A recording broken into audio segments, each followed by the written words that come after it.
వచ్చారండి, అడ్డు వస్తాయండి. రాత్రి కూర్చొని ఏడుస్తుంటే దేవుడు ఆత్మ అమ్మగారి మీద వచ్చింది. దేవుడి స్తోత్రం. అక్కడ దేవుడికి దేవుడు ఆత్మ అమ్మగారి మీద వచ్చిందండి. ఆ దినాలలో అది 2001 4వ నెల 22వ తారీఖు ఆదివారం పడ్డదండి. అమ్మగారు స్నానం చేసుకొని వైట్ చీర పట్టుకొని ఒక నిట్ట దగ్గర వచ్చి కూర్చున్నారండి. దేవుడి స్తోత్రం. ఇప్పటికీ గుర్తు నాకు. ఆ నిట్ట దగ్గర వచ్చి కూర్చొని ప్రార్థన చేస్తుంటే దేవుడు ఆత్మ వచ్చి అమ్మగారి మీద వచ్చి దేవుడు నా పేరు పెట్టి పిలుస్తున్నాడండి. సత్యనారాయణ. ఏమని పిలిచానండి? సత్యనారాయణ, ఎందుకు ఏడుస్తున్నావు కుమారుడా? నీ సమస్యలన్నీ తీర్చడానికి నేనే నీకు ఇక్కడ తీసుకొచ్చానని చెప్పాడండి. తప్పుడు కూడా దేవుడికి ఒకరోజు కూర్చుంటే సమస్య క్లియర్ అవ్వదు. నువ్వు 49 రోజులు ప్రార్థనలో ఉండాలని చెప్పారండి. ఎన్ని రోజులండి? 49 రోజులు చెప్పి చాలా మంది చెప్పాడు. 5-6 చెప్పి దేవుడు నాకు తెలిపిందండి. ఆ దేవుడు మాట తీసుకున్నట్లయితే 2 సంవత్సరాలు పట్టింది. ప్రార్థన ఉందని అనుకున్నాను. పనికి వెళ్ళడము, వస్తున్నాము, ప్రార్థన చేస్తున్నాం. ఏ రోజు సమయం దొరుకుతుందని చూస్తుంటే అది 2 సంవత్సరాలు తీసుకెళ్ళిపోయిందండి. దేవుడు స్తోత్రం. అయ్యా రోజు విశాఖపట్నం వచ్చేటప్పుడు మా ఇంటికి వచ్చేవారు. బ్రదర్ నీతో మాట్లాడారు కదా, ఎప్పుడయ్యా ప్రార్థనలు ఉంటావు అనేవారు మాట. మా ఇంటిలో ఉండేవారు. లేట్ అయినా సువార్తకి వెళ్ళే వాళ్ళని నైట్ 12 అయినా 1 గంట అయినా మా ఇంటికి వచ్చేవారు అయ్యగారు. రాత్రి మా ఇంట్లోనే ఉండేవారు. చక్కగా ఉదయం మళ్ళీ సువార్తకి వెళ్ళేవారు అయ్యగారు. నేను దేవుడి స్తోత్రం. హల్లెలూయా. అయ్యగారు అన్నారు, ప్రార్థన ఉండవయ్యా, ప్రార్థన ఉంటే నీ జీవితము బాగుంటుంది. అయ్యగారు అలాగే వెళ్ళిపోతే నేను పనికి వెళ్ళిపోవాలి. దేవుడి స్తోత్రం. పనికి వెళ్తే ఒక 500-600 వస్తాయని. ఇంటికి వస్తే ఒక పైసా ఉండేది కాదండి.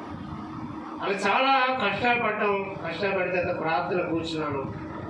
2003 2వ నెల 11వ తారీఖుని ప్రార్థన కూర్చోవడం జరిగింది. ఇక్కడ చల్లగా ఉంది. సీలింగ్ బాగానే చేశారు, ఫ్యాన్లు బాగా బిగించారు, చాలా బాగుంది. కానీ అయ్యగారు ఉదయం 10 గంటలకి ఏకాంతంగా తోటలో తీసుకెళ్ళిపోయారు. దేవుడి స్తోత్రం. అక్కడ ఒక చెట్టు ఏదో ఉంది కానీ ఆకులు లేవు దానికి. దేవుడి స్తోత్రం. హల్లెలూయా. ఇదేంటంటే సిటీలో బాగుంటాయి. హాస్టల్ పెద్ద మందిరం కట్టారు, చక్కగా ఫ్యాన్లు వేస్తారు, ఎంత బాగుంది. ఇక్కడ తీసుకొచ్చారండి. ఇది ఏకాంత ప్రార్థన అయ్యా. ఏ ప్రార్థన అన్నారండి? ఇది ఏకాంత ప్రార్థన అయ్యా. ఇదేం ప్రార్థన బాబు నేను అనుకున్నాను. దేవుడి స్తోత్రం. హల్లెలూయా. అప్పుడు అయ్యగారు ప్రార్థన చేసుకోండి అన్నారు.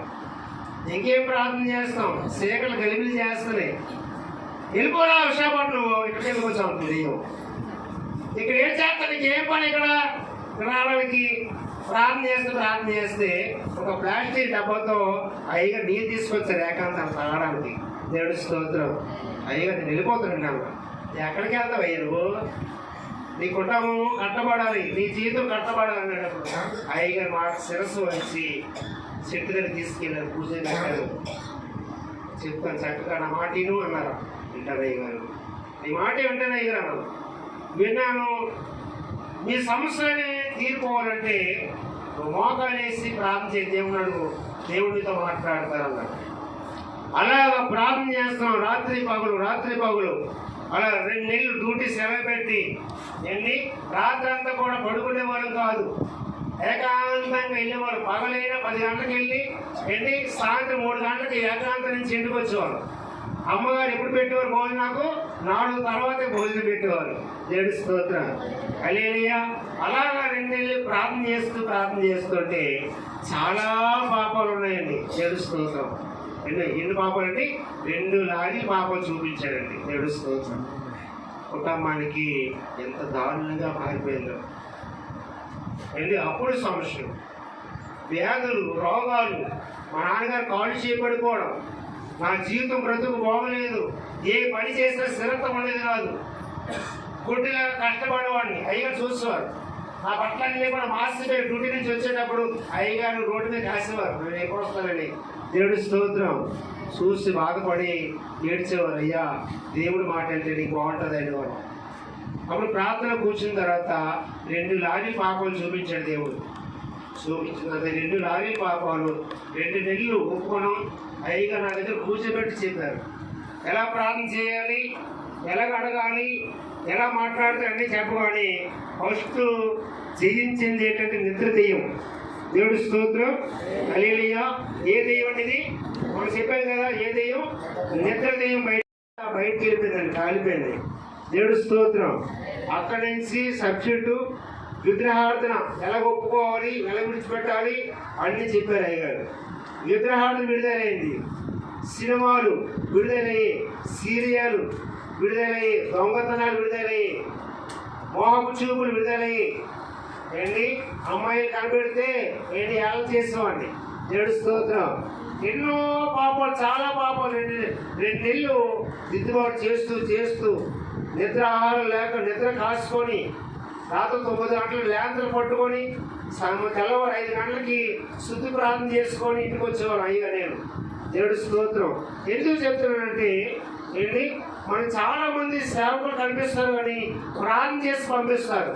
ఇలాంటి సేవకులు పూజ పెట్టి సమస్య ఎందుకు వచ్చిందో, ఈ సమస్యకి దేవుని ఎలాగడగాలో మన పక్కన కూర్చొని ఆయన నేర్పిస్తూ గైడెన్స్ ఇచ్చి మనము సమస్య నుంచి బయటకు వచ్చేవారు కూడా మనలో ఒకరు అయ్యారు. దేవుడి స్తోత్రం, హల్లెలూయా. ఎందుకు చెప్తున్నానంటే మంచి సేవకులు దేవుడు మనకి ఇచ్చాడు. తప్పలు కొడతాం దేవుడికి. దేవుడి స్తోత్రం. మర్చిపోవద్దండి. మీరు ఏం చేస్తారంటే ఖాళీ ఉన్న సమయంలో అయ్యగారికి వచ్చి మీ పరిస్థితులను చెప్పుకొని ప్రార్థన ఉండండి.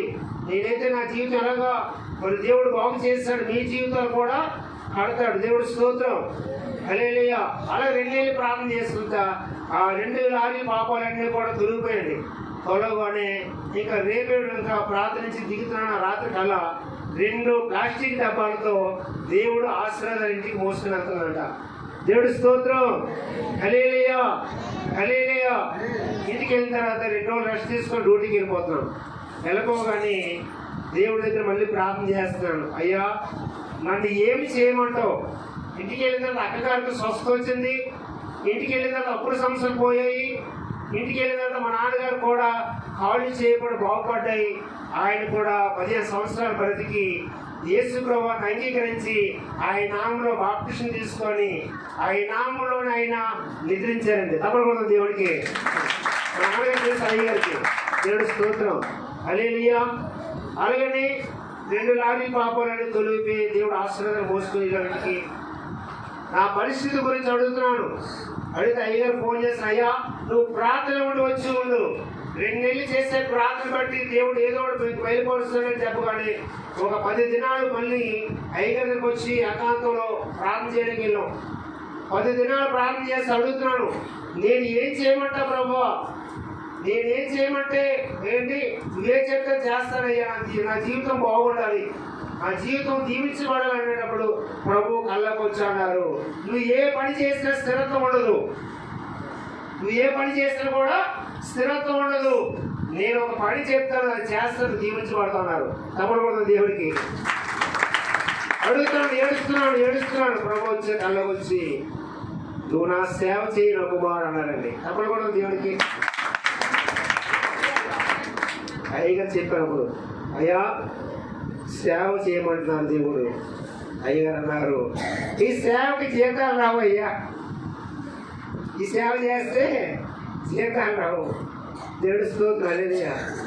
అయ్యగారు అన్నారు అప్పుడు, సేవ పిలుపు వస్తుంది కాబట్టి, సేవలు ఎక్కడ వస్తున్నాయి కాబట్టి ప్రార్థనలు ఎక్కువ దినాలు చేయాలి అనేటప్పుడు అయ్యగారి మాట విని ప్రార్థన ఉన్నాం. ప్రార్థన తర్వాత దేవుడు సేవ యొక్క దర్శనాలు, సేవ లెక్కలన్నీ కూడా కళ్ళతో దర్శనాలు జరుగుతూ చూపించి అనేటప్పుడు దేవుడి దగ్గర అడిగాం. ప్రభు దగ్గర అడిగిన తర్వాత ఏ ఊరు వెళ్ళాలి ప్రభు అడిగామాట. సేవ లెక్కలు వస్తే కదా ఏ ఊరు వెళ్ళాలని అడిగితే ఆ ప్రభు కళ్ళకు వచ్చి అన్నారు, నువ్వు మానాపురం వెళ్ళాలని చెప్పారండి. తప్పకుండా దేవుడికి. అయ్యగారు కూడా వచ్చింది, అయ్యగారు కూడా ప్రార్థన చేస్తున్నారు. మన మధ్యలో బి రాజేంద్ర గారు కూడా ప్రార్థన చేస్తున్నారు. అప్పుడే ప్రార్థన ఉన్నాం, ఆయన కూడా ఇంటి దగ్గర ప్రార్థన చేస్తున్నారు. అయ్యా బ్రదర్ తీసుకొచ్చా కదా, సేవ పిలుపు వచ్చింది, ఏ ఊరు వెళ్ళాలి ప్రభు ఆయన అడిగితే ఆయన కూడా మానపురం వచ్చిందట. దేవుడి స్తోత్రం, హల్లెలూయా. అయ్యగారు కూడా మానపురం వచ్చింది. రాగానే ఊరి పేరు వస్తుంది కదా, ఆ ఊరు బస్సు చూపిస్తుంది మానాపురం వెళ్ళాలని. మా పుట్టికే మానవరం, దేవుడి స్తోత్రం. చిన్నప్పుడు అక్కడే పుట్టాను. మా భూములు, పుట్లు, పొలాలు, ఎన్ని ఆస్తులు, అంతస్తులన్నీ కూడా నాన్నగారు పాడు చేస్తారు. దేవుడి స్తోత్రం. హల్లెలూయా. మానవరం ఊరి పేరు వచ్చిన తర్వాత ఏ సంవత్సరం వెళ్ళాలి, ఏ నెల వెళ్ళాలి, ఏ రోజు వెళ్ళాలని ప్రార్థన చేసేటప్పుడు ప్రార్థన చేస్తే 10 దినాలు ప్రార్థన చేస్తాం. ప్రభు కళ్ళు చూపించారు. 2012 6వ నెల 3వ తారీఖు ప్రార్థన చేసుకొని నువ్వు మానవరం ప్రాంతంకి వెళ్ళి సేవ చేయమని చెప్పారు. తప్పని కూడా దేవుడికి అయ్యగారు చెప్పగానే అయ్యగారు చెప్పేదిగా అయ్యగారు అన్నారు, డేట్ వస్తుంది కాబట్టి ఉదయకాలం ఇక్కడ ఆరాధన పెట్టుకొని మధ్యాహ్నం 2 ఆటోలతోని మానవరం వస్తామని చెప్పారు అన్నమాట. దేవుడి స్తోత్రం. హల్లెలూయా. అలాగే మానవరం వచ్చారు. అక్కడికి వచ్చిన తర్వాత నాకు అభిషేకం చేస్తారండి. చేసిన తర్వాత ఒక సేవకుడుగా నన్ను నిలబెట్టారు. దేవుడి స్తోత్రం. ఆ రాత్రి అయ్యగారు వాకింగ్ చెప్పారు. వెళ్ళిపోతుంటే కింద దిగిపోయారు. అయ్యగారికి నేను కానుకైతే ఇవ్వలేదు, కానీ నాకు ఇచ్చిన కానుక ఏంటంటే సిరిపేట కంజిరండి. తప్పకూడదు దేవుడికి. సిరిపేట కంజి ఒక కానుక ఇచ్చారు అయ్యగారు. తప్పకూడదు దేవుడికి. ఆ సిరిపేట కంజిని పట్టుకొని ఏకాంతానికి వెళ్ళానండి. ఏకాంతంకి వెళ్తే ప్రభు అన్నారు, నేను కాంగ్రెస్ వెళ్ళిపోతున్నాను అన్నారు. కాంగ్రెస్ ఇస్తాను నీ మందిరానికి అన్నారు. నీ మందిరానికి కాంగ్రెస్ ఇస్తాను, యాంప్లిఫైర్ ఇస్తాను, అన్నీ ఇస్తానని చెప్పారు ఆయన. దేవుడి స్తోత్రం. వెళ్ళి ఒక పులిపాకలో ప్రార్థన నడిపిస్తాం 3 సంవత్సరాలు. అక్కడి నుంచి మరి సొంత స్థలం ఉండాలి కదా, ప్రార్థన చేస్తాం. రాత్రి అంతా 1 గంట ప్రార్థన చేస్తే దేవుడు ఒక సొంత స్థలం ఇచ్చాడు దేవుడి స్తోత్రం. అలాగే అయ్యగా చేతుల మీద మందిరాలు ఓపెన్ అయ్యి మొన్న కూడా పైన కూడా కట్టామండి. అది కూడా 6వ నెల 11వ తారీఖున మందిరం ఓపెన్ అయ్యింది. అయ్యగా చేతుల మీదే 3 మందిరాలు కూడా ఓపెన్ అయ్యాయి. దేవుడి స్తోత్రం. హల్లెలూయా. ఆ ప్రాంతంలో ఎవరు కూడా స్థలాలు ఇవ్వరండి. ప్రాంతంలో ఎవరు కూడా స్థలం ఇవ్వరు. ప్రభు కళ్ళకు వచ్చన్నారు, నేను సొంత స్థలం ఇవ్వబోతున్నానని చెప్పారండి. దేవుడు స్తోత్రం. అలాగే ఇచ్చారు, సొంత స్థలం ఇచ్చారు దేవుడు. చక్కగా దేవుడు అక్కడ బలంగా వాడుకుంటున్నారు. ఎందుకు చెప్తున్నాడంటే మీ కుటుంబాలు కూడా దీవించబడాలి. మీ కుటుంబాల నుంచి ఎన్ని మంచి సేవకులు మీకు దేవుడు ఇచ్చాడు కాబట్టి దేవుడి సేవకుల్ని ఇప్పుడు మీరు మర్చిపోవద్దు. దేవుడి స్తోత్రం. నేను 2 చేతులు జోడించి చెప్తున్నాను. అయ్యగారికి వచ్చి మంచి సమస్య చెప్పండి, ప్రార్థన ఉండండి. మీ కుటుంబాన్ని తట్టపోతే మమ్మల్ని అడగండి. తప్పటితో కూడా దేవుడికి. దేవుడి స్తోత్రం. నా జీవితం దీవించే దేవుడు మీ జీవితాలు కూడా దీవిస్తాడు. మీ కొద్ది మాటలు దీవించడు కాక. హల్లెలూయా.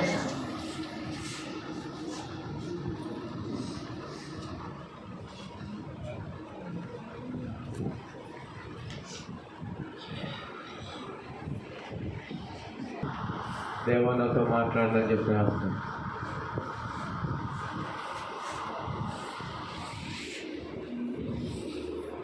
పరిశుద్ధుడా, ప్రేమ గల తండ్రి, చేయము గల యేసయ్యా, నీ పాదానికి వందనాలు. ఎంతవరకు ప్రభువా మీరు మహిమ పొందారని మేము నమ్ముతున్నాం. మాకు తెలిసినంతలో మరి ఏ విధంగా స్తుతిస్తే ఆయన మహిమ పొందులని తెలుసుకొని ఆ విధంగా అందరము గొంతులతో దేవుని యేసు ప్రభువాన్ని నేను స్తుతించాం ప్రభువా. ఇక రాకపోతే ఆ స్తుతించబడేది ఇప్పుడు ఎక్కడుందో తండ్రి నాయన ప్రభువా. అలాగే తండ్రి మీరు ఎంతవరకు నడిపించారు, నీ స్తోత్రాలయ్యా. వాక్యం మంచి మాటలు చెప్పారు నీ బిడ్డ ద్వారా, నీ సేవకుల ద్వారా వందనాలు. మరి చెప్పినవన్నీ జాగ్రత్తగా గమనిస్తూ పరిశీలిస్తూ శ్రద్ధగా ఆలకిస్తూ కొన్ని రాసుకుంటూ ఉంటే తర్వాత మనకి డైరీ తీసినప్పుడు ఇవన్నీ మరలా మనకు గుర్తొస్తాయి. ఇవన్నీ మనకి బోధించినట్టుగా అవుతాయి. దేశం చెప్పండి. ప్రభువానికి వందనాలు. ఈ సమయంలో ప్రభా అయా వాక్యం ద్వారా తండ్రి నన్ను ఏం మాట్లాడాలో నాకేం తెలియజేయబడ్డాను. మీరు ఏం చెప్తే చెప్తారు ప్రభా. అలాగే బిడ్డలు కూడా గ్రహించగల జ్ఞానం, వినగలిగే చెవులు దయచేయాలి. బిడ్డలందరితో మాట్లాడండి ప్రభు. అందరూ దర్శించండి నాయన. ఎంతో కష్టపడి ఇచ్చారు ప్రభు ఇక్కడికి నాయన. దాని ఫలితం నువ్వు ఇస్తావని నమ్ముచున్నావు ప్రభు. బిడ్డలందరితో మాట్లాడి నాతో మాతో అందరూ బలపరచమని నీకే మహిమ ప్రభావం స్థుతులు స్తోత్రాలు చెల్లిస్తూ యేసు నామములో వచ్చినాము తండ్రి. ఆమేన్. ఏమైనా చేయగలవు, కదమత్తమ్మ సగలవు. అన్నమాని గారు చలాక్గా ఉన్నారు. కొంతమందికి వస్తుంది గమనిస్తారు. దేవుని స్తోత్రం, హల్లెలూయా. ఎందుకంటే కళ్ళు తెలిసిపోతాయి, గమనించగలరు. ఎలా చూస్తున్నట్టుగా ఎలాగ అనుకోగలరు. అందుకే నేను కళ్ళుగా చూస్తుంటాను. ఎవరైనా పాపం నిద్రపోతుంది. దేవుని స్తోత్రం, హల్లెలూయా, హల్లెలూయా. మరి చక్కని మాటలు చెప్పారు. తేజ చక్కగా ఆరాధన నడిపిస్తున్నారు. అటువంటి ఆ కృపా వరం దేవుడు తేజకి ఇచ్చాడు. అలాగే మంచి మంచి వాక్యాలు. ఏంటంటే వాక్యము చెప్పేటప్పుడు అలాగా చెప్పుకొని వెళ్ళిపోయి కథలాగా వెళ్ళిపోతే గమనించండి, అర్థమైతే మంచిది. దాన్ని మన నిత్య జీవితానికి సూట్ అవ్వాలి. రేసం చెప్పండి. అది నిత్య జీవితంలో మనకి జరిగి దానికి అటాచ్డ్ అవ్వాలా. ఆ వాక్యం ప్రకారంగా ఈ నెల చేసాడు, అలా కార్యం జరిగింది. గమనించారు. దేశం చెప్పండి, హల్లెలూయా. అయితే బైబిల్ గ్రంథంలో ఒక మాట ఉంది, చూడండి. బైబిల్ గ్రంథంలో ఆది కాండము, మనుషుడు దీవించబడాలంటే ఏం చేయాలో అక్కడ క్లియర్గా రాయబడి ఉంది. ఆది కాండము 27వ అధ్యాయము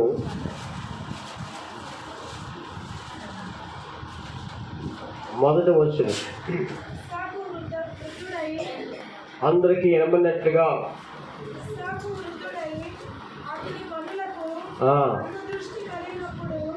మైక్ ఉందండి. ఇంకో మైక్ ఉంది కదా, చూసాం. ఆ మైక్ అయితే ఇంకా బాగా అందరికీ వాక్యం మైక్లో కూడా వినిపిస్తుంది.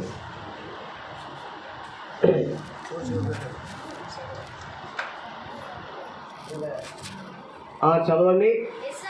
ఈలోగా వాళ్ళు సెట్ చేస్తారు. ఈలోగా టైం వేస్ట్ అవ్వకుండా చదవండి. ఇస్సాకు వృద్ధుడై అతని కన్నులకు మంద దృష్టి కలిగినందున అతడు తన పెద్ద కుమారుడైన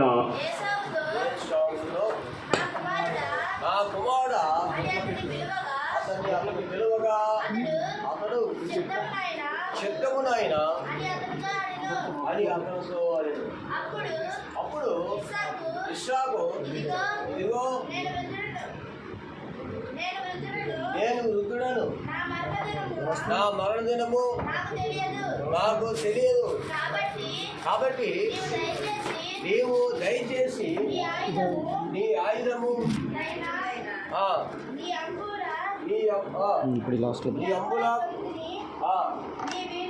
నీ వీరును తీసుకొని అడవికి పోయి నా కొరకు వేటాడి మాంసము తెచ్చుము. నేను చావక వరకు నేను ఆశీర్వదించినట్లు నాకు ఇష్టమైన రుచి గల భోజనమును సిద్ధపరిచి నేను తిరునకై నా యొద్దకు రమ్మని చెప్పాను. దేవునికి స్తోత్రం, దేవునికి స్తోత్రం. ఇస్సాకి ఎంతమంది కుమారులండి? ఎంతమంది అండి? 2. పెద్ద కుమారుడి పేరు ఏం పేరు? ఏసావు. చిన్న కుమారుడి పేరు ఏం పేరు? వెరీ గుడ్, యాకోబు. అయితే పెద్ద కుమారుడు జ్యేష్ఠ కుమారుడు. తల్లిదండ్రులు పుట్టినటువంటి పెద్ద కుమారులు జ్యేష్ఠత్వం ఉంటుందంట. పెద్ద జ్యేష్ఠమైన తొలి ఫలముకి. అందుకే ఇస్సాకు అన్నాడు, ముసలోడిని అయిపోయానో, కళ్ళు కనబడట్లేదు, చచ్చిపోవడానికి టైం దగ్గరైంది, నేను దీవించి చచ్చిపోతాను అన్నాడు. దేవస్థానం చెప్పండి. ఏంటి?